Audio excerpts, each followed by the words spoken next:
कोपरगाव शहरात महारत्नाच्या जागेच्या प्रश्नावरून डॉक्टर बाबासाहेब आंबेडकर स्मारक परिसरात 26 मे पासून सुरू असलेल्या बेमुदत धरणे आंदोलनाला अखेर गुरुवारी तात्पुरता विराम मिळाला। तब्बल 8 दिवस आंदोलन सुरू राहूनही प्रशासनाकडून ठोस निर्णय होत नसल्याने आंदोलनकर्त्यांनी 4 जून रोजी साईबाबा कॉर्नर येथे रास्ता रोको आंदोलन केलं होतं। संबंधितांवर अॅट्रॉसिटी कायद्यान्वये कारवाई करावी तसेच महारत्नाच्या जागेचा प्रश्न मार्गी लावावा या प्रमुख मागण्यांसाठी आंदोलन करण्यात आलं होतं। आंदोलनकर्त्यांच्या म्हणण्यानुसार विकासाच्या नावाखाली जागा ताब्यात घेण्यात आली होती, मात्र अनेक वर्षांनंतरही तेथे कोणतंही विकास काम झालं नसून काही ठिकाणी अतिक्रमण झाल्याचा आरोप करण्यात आला आहे। रास्ता रोको आंदोलनानंतर प्रशासनाने आंदोलनकर्त्यांशी चर्चा करून आवश्यक ती कार्यवाही करण्याचं आश्वासन दिलं। त्यानंतर शुक्रवारी दुपारी कोपरगावचा तहसीलदार महेश सावंत यांच्या हस्ते आंदोलन मागे घेण्यात आलं। 8 दिवसांच्या संघर्षानंतर आंदोलनाला तात्पुरता विराम मिळाला असला तरी प्रश्न अद्याप कायम आहे। त्यामुळे प्रशासन आता दिलेल्या आश्वासनांवर कितपत आणि किती वेगाने कार्यवाही करतं याकडे आंदोलनकर्त्यांसह नागरिकांचं लक्ष लागलं आहे। सम्राट न्यूजसाठी संपादक अजय विघे, कोपरगाव।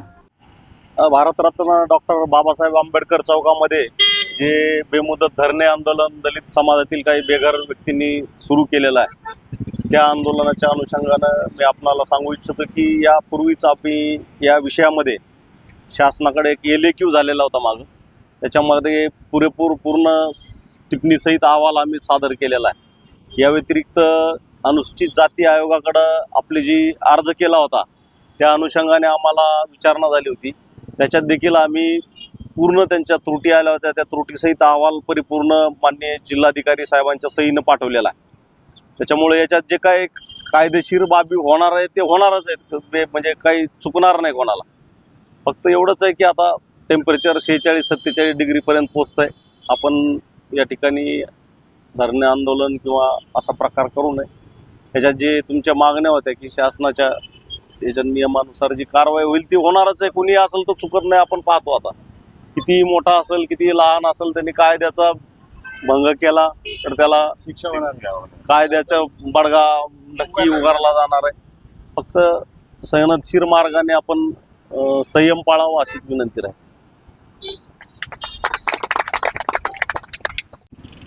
जय भीम। आज कोपरगाव शहरामध्ये वतनदार व त्यांचे वारसदार गेल्या 10 दिवसापासून, म्हणजे आज 11वा दिवस आहे, धरणे आंदोलनात कोपरगाव शहरामध्ये विश्वरत्न डॉक्टर बाबासाहेब आंबेडकर यांच्या स्मारकासमोर बसलेलो होतो।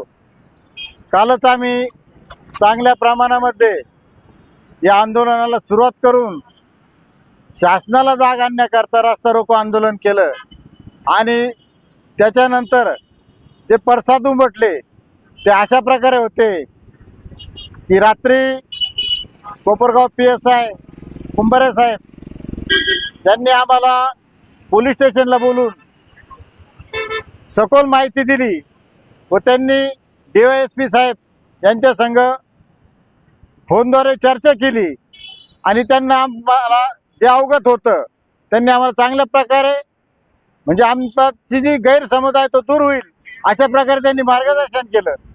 त्याचनंतर भूमी अभिलेख कोपरगाव यांच्याकडून जो आम्हाला अहवाल मागवायचा होता तो अहवाल आम्हाला मिळाला आहे। त्याच्यानंतर कोपरगाव तहसील यांच्याकडून जो अहवाल मिळायचा होता तोही आम्हाला प्राप्त झालेला आहे। त्याच्यानंतर कोपरगाव पोलीस स्टेशनच्या अॅट्रॉसिटी ॲक्टमध्ये जो थोडासा आमचा जो गैरसमज होता किंवा त्यांचा कायद्याचा जो बडगा होता ते साहेबांनी व्यवस्थित आम्हाला त्या अहवालाच्या द्वारे समजून सांगून त्याचा प्रयत्न केलेला आहे आणि याद्वारे आम्ही आज हे आंदोलन स्थगित करीत आहोत। परंतु ही जी लढाई आहे, ही लढाई जोपर्यंत आम्हाला न्याय मिळत नाही तोपर्यंत ही लढाई चालू राहणार आहे।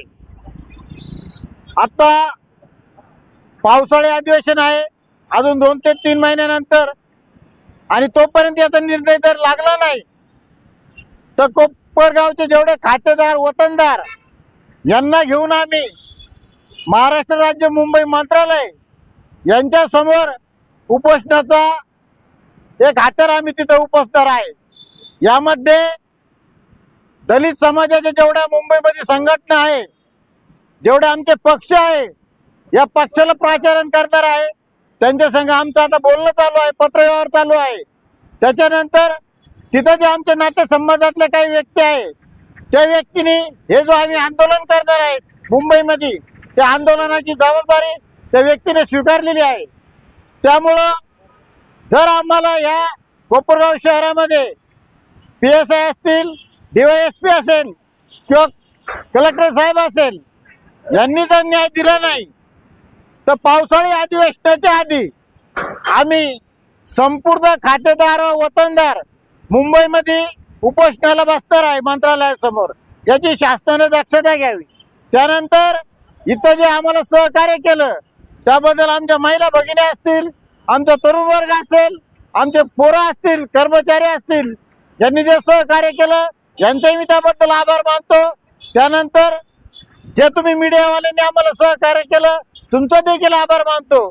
आणि तुमचे मीडियाचे जे सहकारी म्हणजे इतर लोकांच्या दबावाला पडून इथं जे आले नाही त्यांचे सुद्धा आम्ही आभार मानतो. जय भीम, जय भारत.